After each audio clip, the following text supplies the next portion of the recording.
مالك يوم الدين إياك نعبد وإياك نستعين اهدنا الصراط المستقيم صراط الذين أنعمت عليهم غير المغضوب عليهم ولا الضالين آمين. السلام عليكم ورحمة الله تعالى وبركاته.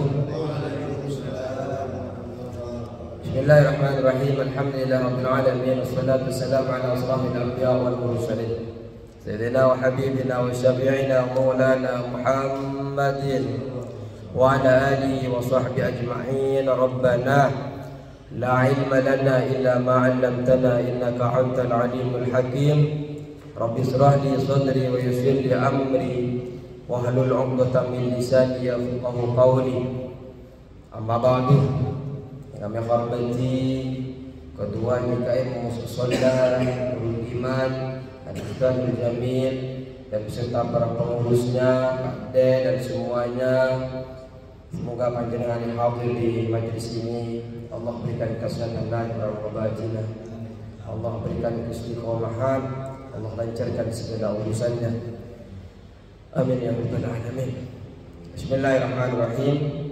Qala musannif rahimahullahu ta'ala wa naf'ana bihi wa madana al-asrar bi fidarain amin. Faslun wa yahrumu 'ala ar-rijal. Sekarang ini membahas tentang pakaian. Salat sudah, mulai salat yang anteng-anteng sampai yang lari-larian. Kita sudah ya. Mulai salat yang enak-enak sama salat yang sedang megang celurit. Semua sudah kita bahas. Artinya dalam keadaan atau dalam keadaan sedullah khauf, sangat ketakutan, atau dalam keadaan bencana dan sebagainya, tetap sholat. Ini menunjukkan betapa pentingnya sholat. Ayo, wa yahrumu 'ala rijali, dan haram 'ala rijali atas laki-laki lubsul hariri, memakai sutra. Jadi haram bagi laki-laki apabila laki-laki itu memakai sutra. Haram juga wa tahattumi bidhahab. Haram juga bagi laki-laki memakai cincin yang terbuat dari emas. Tidak boleh laki-laki memakai sutra, tidak boleh. Tapi tidak boleh ada. Haramnya ketika kita ada pilihan, bisa milih memakai yang tidak terbuat dari emas, kita bisa memakai di rumah ada. Ya berbeda kalau cuma panjenengan yang ada satu-satunya hanyalah sutra sumpamanya yang bisa panjenengan buat sholat, beda cerita. Tapi kalau fi hal ikhtiyar, panjenengan dalam keadaan bisa memilih, haram hukumnya panjenengan memakai sutra atau memakai cincin dari emas. Begitu juga panjenengan mungkin karena panjenengan saking kayanya, kemudian panjenengan bagi laki-laki memakai sutra sebagai alat tidur, apa namanya, karpet. Saking kayanya memakai harir, sutra untuk alas di tidur, nggak boleh, haram juga. Atau dengan cara-cara apapun yang panjenengan pakai, walaupun nggak buat tidur, pakai apa saja, tapi panjenengan itu adalah masih ada pilihan. Artinya bukan itu satu-satunya alat yang panjenengan punya, maka panjenengan haram hukumnya. Tapi kalau dalam keadaan darurat, seperti sangat panas atau sangat dingin, ketika panjenengan tidak pakai sutra, kemudian menyebabkan sampai panjenengan ini mati, binasa, beda cerita. Hanya satu-satunya cara bisa panjenengan bertahan dengan cara memakai sutra, sumpah saking dinginnya atau saking panasnya, maka boleh panjenengan menggunakan sutra. Terus ada dasar asal daripada firman Allah, dalil bahwa kita dalam hal berpakaian ini, ya bani Adam qad anzalna alaikum libasa yuwari sawatikum. Dalam surah Al-A'raf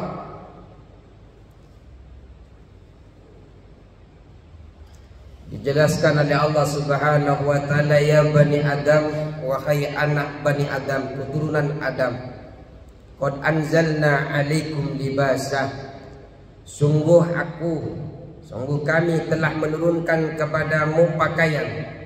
Untuk apa? Yuwari sawatikum warisha, untuk menutup auratmu. Jadi Allah menurunkan pakaian kepada kita untuk menutup aurat. Kita sudah mempelajari bahwa bagi laki-laki haram hukumnya memakai sutra dalam keadaan apapun, kecuali dalam keadaan darurat. Juga memakai apalagi tadi cincin yang terbuat dari emas. Ini haram hukumnya. Keharaman ini ada di dalam sabda Nabi Muhammad sallallahu alaihi wasallam, di qaulin Nabi sallallahu alaihi wasallam, akhadha qat'atan.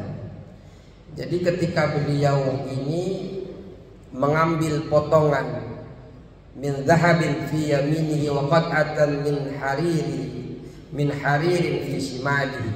Ketika itu Rasulullah sallallahu alaihi wasallam mengambil potongan yang terbuat dari emas di tangan kanannya dan juga sepotongan sustra di tangan kirinya. Kalau kemudian beliau bersabda, hadza haramun ala dzukuri ummati. Kemudian Rasulullah mengatakan, ini haram bagi laki-laki daripada umatku. Khilun li inasihim, tapi boleh, halal bagi para perempuan. Boleh juga bukan hanya kepada perempuan, anak kecil juga boleh memakai, Pak. Orang gila boleh memakai. Tapi orang gila buat apa ya?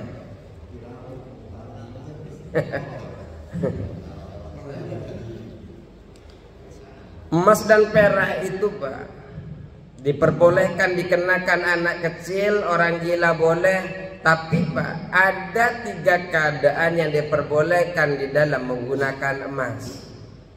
Ada 3 keadaan. Sebenarnya ulama masalah emas, masalah perak sangat sengit sekali di dalam perbedaan-perbedaan kajian, mengkaji, mengkomentari tentang hukum ini.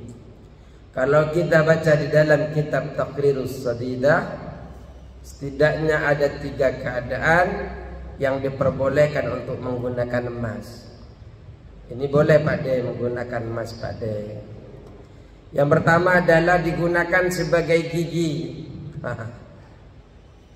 Apa maksudnya? Ketika salah satu gigi panjenengan copot dan rusak, sekiranya panjenengan tidak bisa lagi memanfaatkan gigi yang rusak tadi, maka diperbolehkan membuat gigi daripada emas itu sebagai gantinya.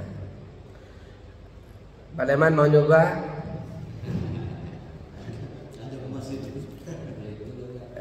Terus bagaimana ketika mereka wafat?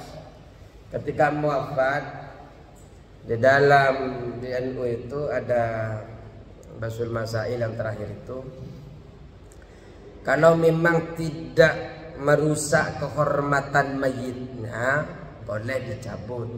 Kalau mudah dicabut. Tapi kalau sampai merusak kehormatan mayitnya, apalagi langsung dipaksa pakai apa? Gerinda, nggak usah dicabut. Jadi kalau mati cabut, kalau memang mudah untuk dicabut. Di kampung saya dulu ada gigi kuning terbuat dari emas. Di kampung Bapak ada? Belum pernah ngelihat gigi emas? Belum? Pak Nur Jamil pernah ngelihat? Belum? Di Medan ada? Pade pernah ngelihat? Wah, berarti cuma saya yang ngelihat. Walaupun kampung ternyata masih ada yang gigi emas. Terus digunakan sebagai ujung jari, Pak. Al-mulatun wahidatun fi kulli isba' illa al-mulatul ibham. Jadi digunakan sebagai ujung jari. Apa maksudnya? Dijadikan sebagai ujung jari setiap jari selain ibu jari. Kalau ibu jari tidak diperkenankan. Setiap ujung jari ini boleh panjenengan dipakein emas. Maksudnya bukan dipakai semuanya apa? Bukan kuku palsu.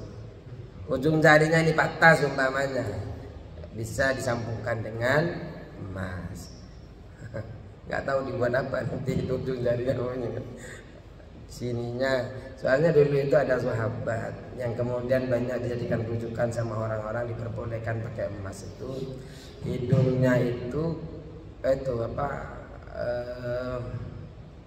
apa namanya ya, copot lah, nggak punya hidung, kemudian pakai perak tapi membusuk, kemudian mengeluhkan kepada Rasulullah. Akhirnya sama Rasulullah disuruh pakai emas, dan akhirnya ya, itu dijadikan rujukan.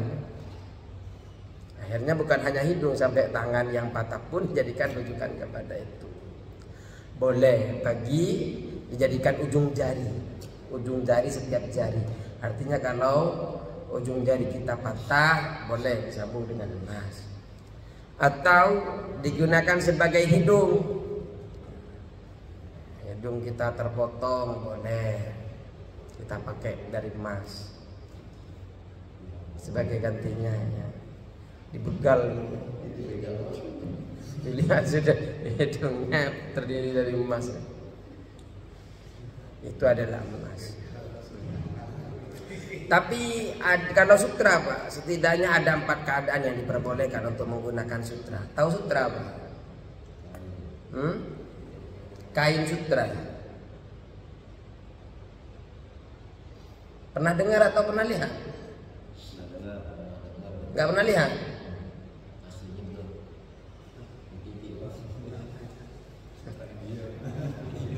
Kalau lamiri itu sutra bukan ya? Lamiri, Donggala, BHS, bukan? Itu apa ya? Cuma mewah ya? Premium. Soalnya kayak itu kalau punya saya itu, kalau nyuci bukan pakai sabun, pakai yang bagus itu pakai apa namanya yang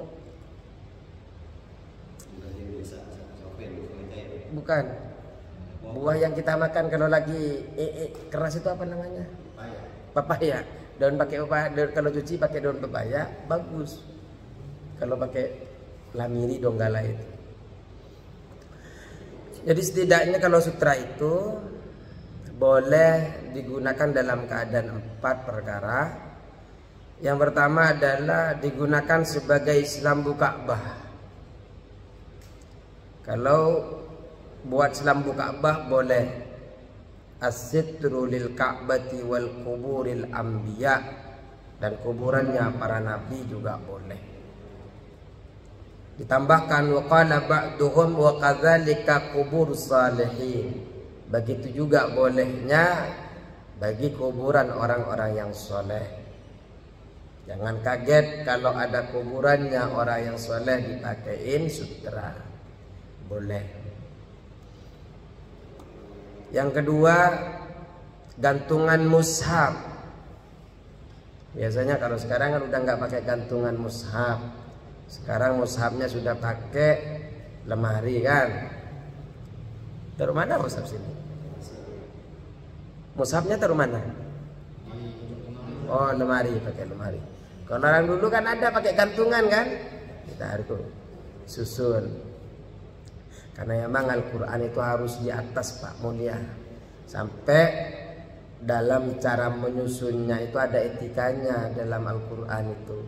Kalau Al-Quran tersusun dengan hadis, hadisnya paling bawah, Al-Qurannya paling atas. Kalau bersusun dengan fikih, tauhid dan sebagainya, tetap Al-Quran paling atas, hadis di tingkatan nomor 2, baru sisanya di bawah. Itu adalah etika di dalam menyusun Al-Quran. Ketika ditaruh jangan asal taruh, Pak. Kalau Al-Quran, malah Al-Quran paling bawah, ketahuan kalau nggak pernah dibaca Al-Qurannya. Terus buat pisau juga pisau, pedang dan jahitan. Menggunakan sarungnya boleh terbuat dari menggunakan sutra. Jadi gantungan pisau, pedang, buat jahitan. Terus juga buat benang untuk tasbih, kunci dan timbangan. Buat di timbangan boleh. Terus apa lagi? Sebagai penutup tempayan, wah, tutup tempayannya pakai sutra. Kendi, cangkir boleh pakai sutra.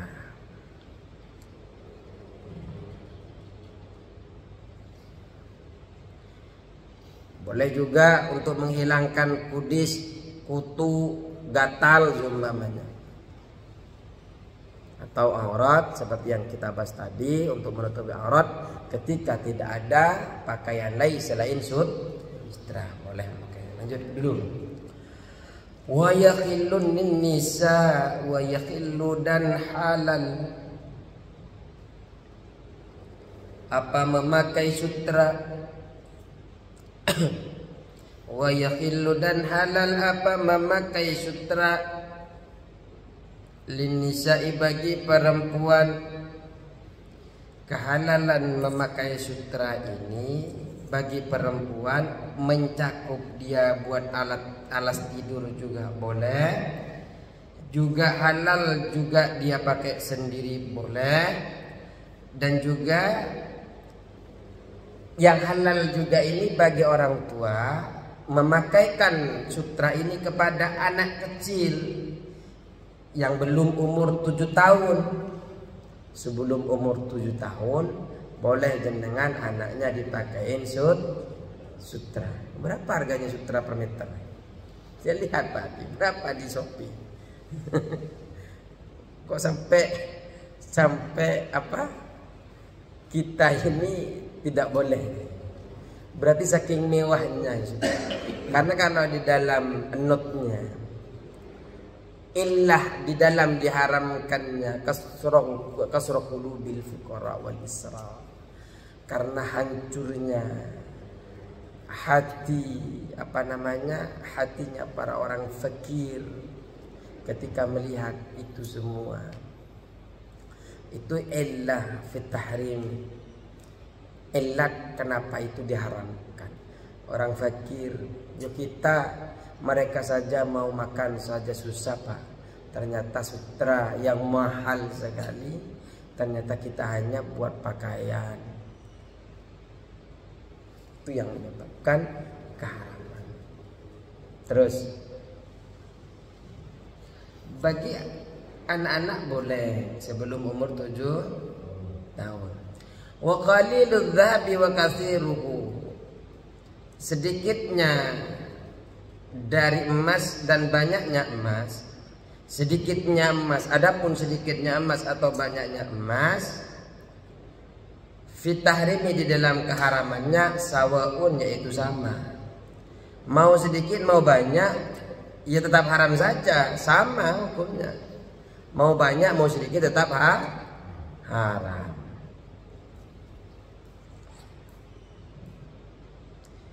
Wa idza kana ba'du sawbi, dan jika ada, wa idza kana dan jika ada ba'du sawbi apa sebagian pakaian, ba'du sawbi apa sebagian pakaian, ibroisiman yaitu bercampur sutra, ibroisiman yaitu bercampur sutra, wa ba'duhu dan sebagian lainnya Wa ba'duhu, dan sebagian lainnya saub, pakaian tadi itu kutsnan bercampur dengan kapas, kutnan bercampur dengan kapas, au kutanan atau dengan kain katun.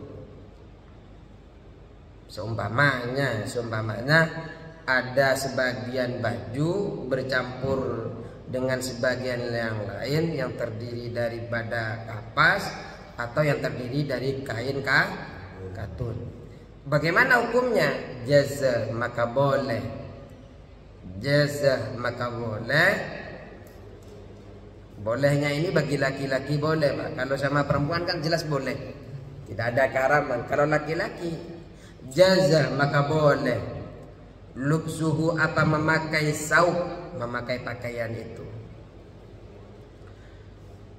Malam yakun, selama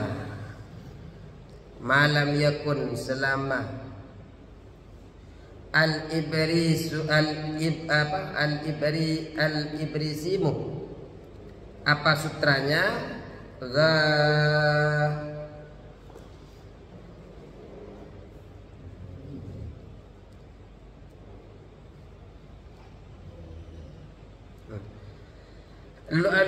jasa, maka boleh. Lubsu, apa memakai saub, malam yakun, selagi tidak ada. Malam yakun, selagi tidak ada. Al-ibrisimu, apa sutranya, ghaliban, yaitu lebih banyak. Kalau tidak lebih banyak sutranya boleh dipakai. Artinya yang lainnya itu, campuran lainnya, campuran selain sutra itu lebih mendominasi, lebih daripada sutra. Kalau sutranya lebih banyak, tetap haram hukumnya. Begitu juga kalau sama, sutranya separuh, yang lain separuh seumpamanya.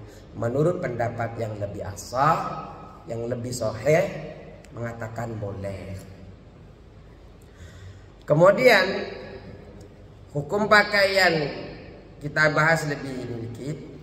Hukum pakaian itu yang terangkai, yang apa tadi itu bersatu, yang bercampur sutra dengan bahan lainnya ini diperbolehkan menggunakan pakaian tersebut jika bahan lainnya ini ukurannya atau timbangannya lebih banyak daripada sutra. Bahan lainnya itu lebih banyak daripada sutra. Tapi kalau di dalam kitab Taqrir Rusatida, yang dihitung adalah timbangan, Mbak, bukan meterannya. Yang dianggap lebih banyak itu apakah dingin, Mbak Lima? Ngantuk. Yang dihitung adalah menggunakan timbangan, bukan menggunakan meteran. Jadi kalau timbangan sutranya lebih banyak tidak boleh. Jadi tidak diukur dengan meter, diukur dengan timbangan. Kalau timbangan bahan lainnya lebih berat, hukumnya boleh. Ukurannya bukan meter tapi timbangan. Kemudian hukum menghiasi tepi pakaian dengan sutra bagaimana? Menghiasi tepi pakaian dengan sutra diperbolehkan menggunakan pakaian yang terbuat dari sutra. Artinya kan ada, Pak, di pinggir-pinggirnya itu, tapi sekiranya sesuai dengan adat ukurannya itu tidak masalah kalau melebihi dari 4 jari atau melebihi ukuran timbangan bahan lainnya. Kalau memang hanya untuk dibuat tepi-tepi pakaian, biasanya kan ada kan. Terus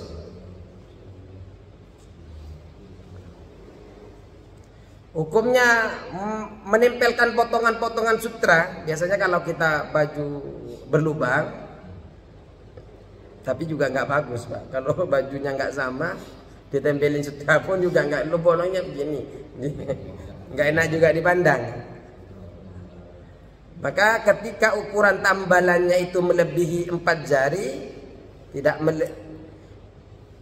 boleh kalau melebihi daripada 4 jari. Artinya timbangan tambalannya itu tidak boleh melebihi dari bahan lainnya. Cuma kalau tambalannya sedikit begini kan nggak mungkin lebih, Pak.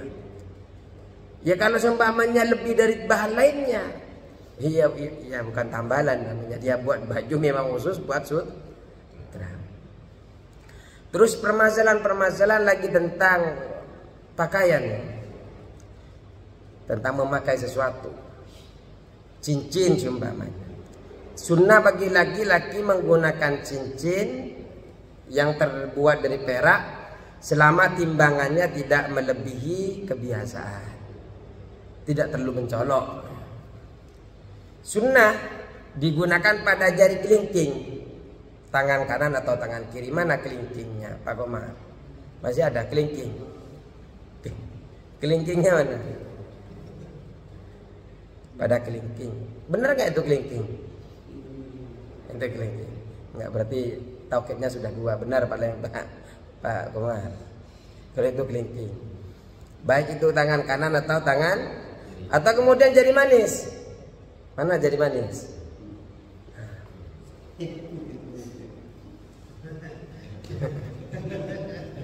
Boleh jari manis. Jadi kelingking atau jari manis. Kalau di dalam kitab yang kita kaji, Pak, meletakkan mata cincinnya itu di telapak tangan bagian dalam. Kesunahannya itu.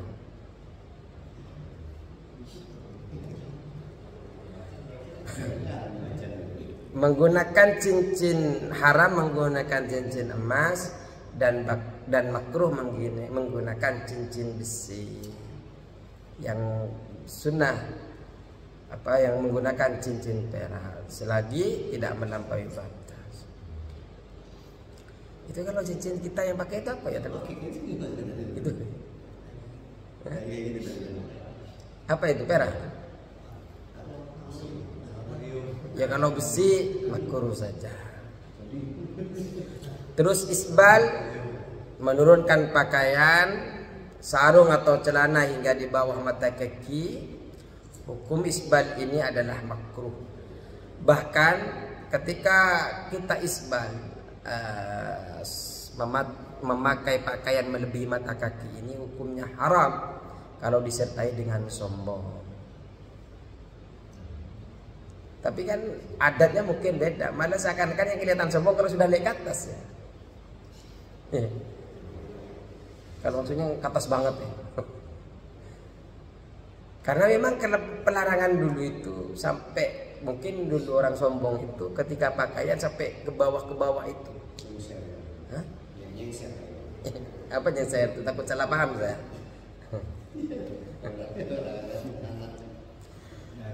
Nyarut. Nah,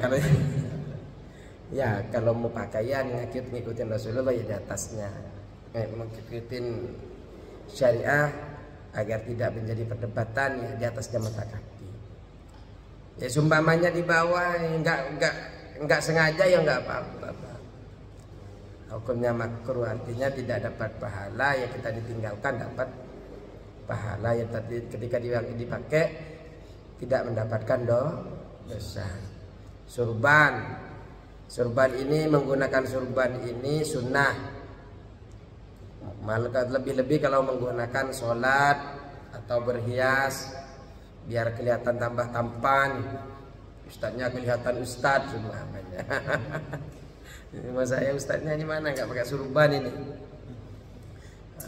Takut kalau bawa surban kalau barengan sama Pak Adi, lampu merahnya takut diterobos.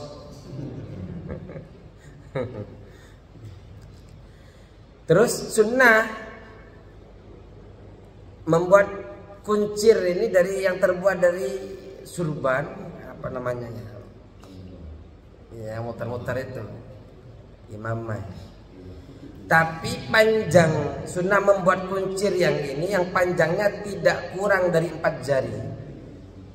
Tidak kurang dari 4 dan tidak lebih dari 1 dhira'. Artinya tidak kurang dari 4 jari, tidak lebih 1 dhira'. Dhira'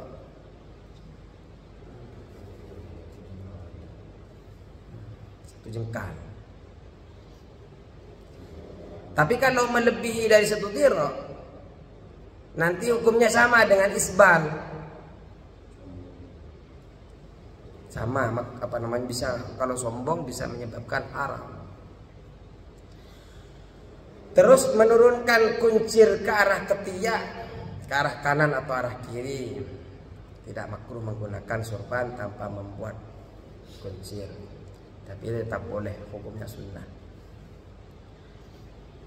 Terus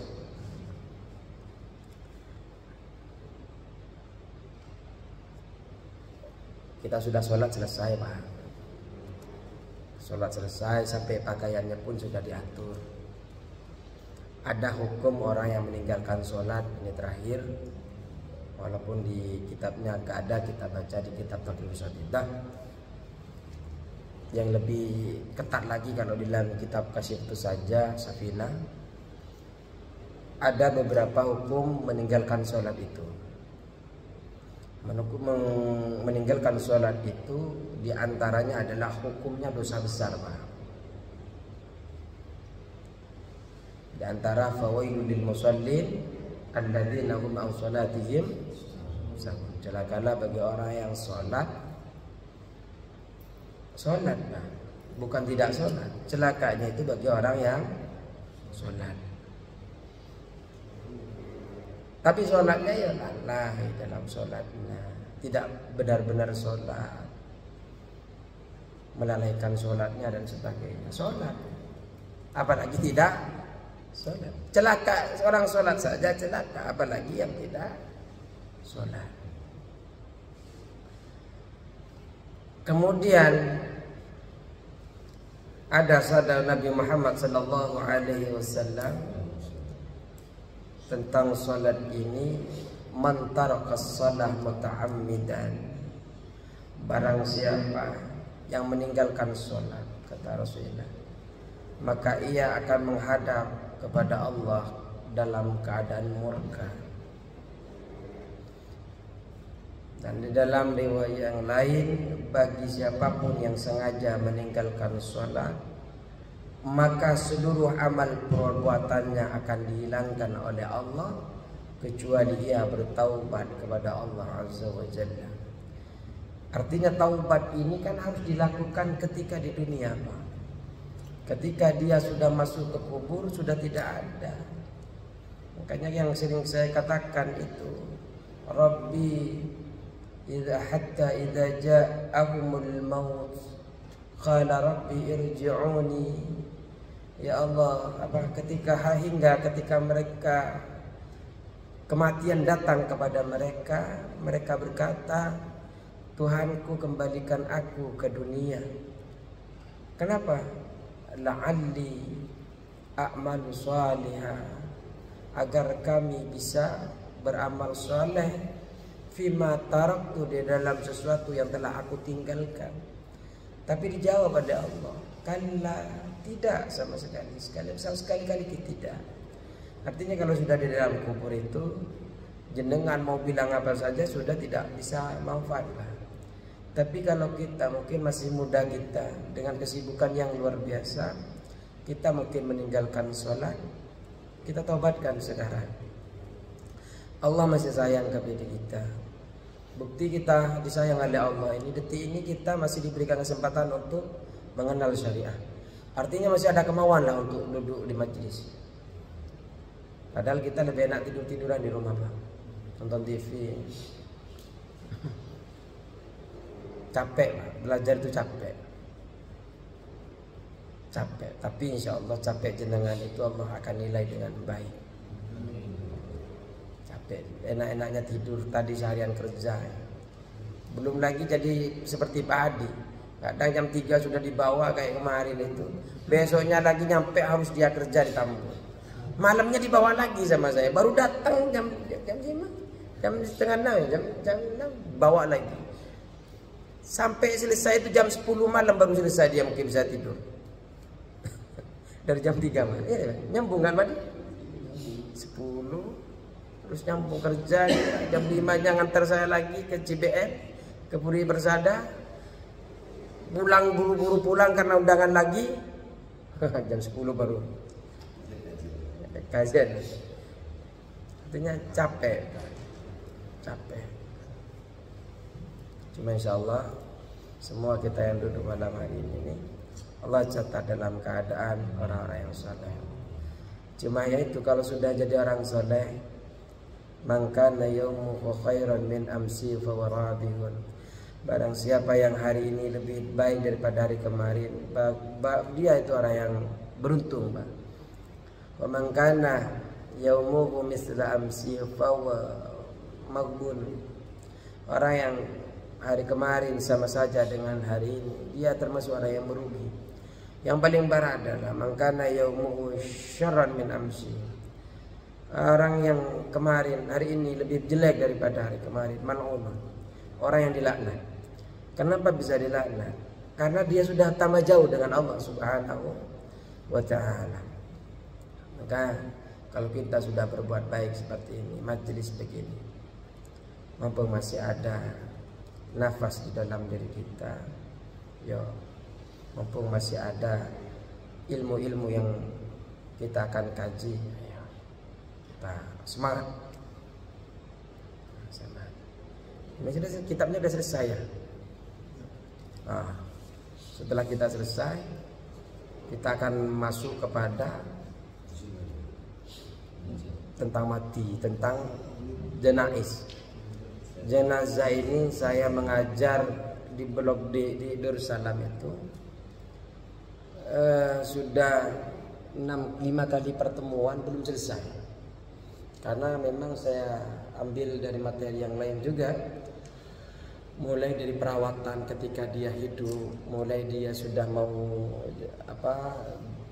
wafat, sampai dia wafat bagaimana kita merawatnya, memandikannya, mensolatinya, mengkafaninya, mensolatinya. Sampai ini minggu depan ini dia di Darussalam itu mungkin sudah pertemuan ke-6 masih menguburinya. Memang sekali pertemuan itu panjang. Tidak, kalau kita baca kitabnya satu pertemuan bisa selesai. Oh ya, orang yang meninggalkan sholat itu, Pak, kalau meninggalkannya karena ingkar, dia murtad, Pak. Enggak sholat, tapi dia tidak percaya bahwa sholat itu wajib, hukumnya murtad. Bagi penguasa boleh memenggalnya, bukan jenengan, penguasa, Pak. Jangan, bukan jenengan, penguasa. Ini takut salah paham. Bagi yang punya wewenang kuasa. Kemudian ketika dia sudah dipenggal, dia tidak wajib disolati. Gimana Pak Komar? Penguasanya tidak sholat. Ya, biarlah Allah yang mengurus nanti. Terus alhamdulillah. Terus lagi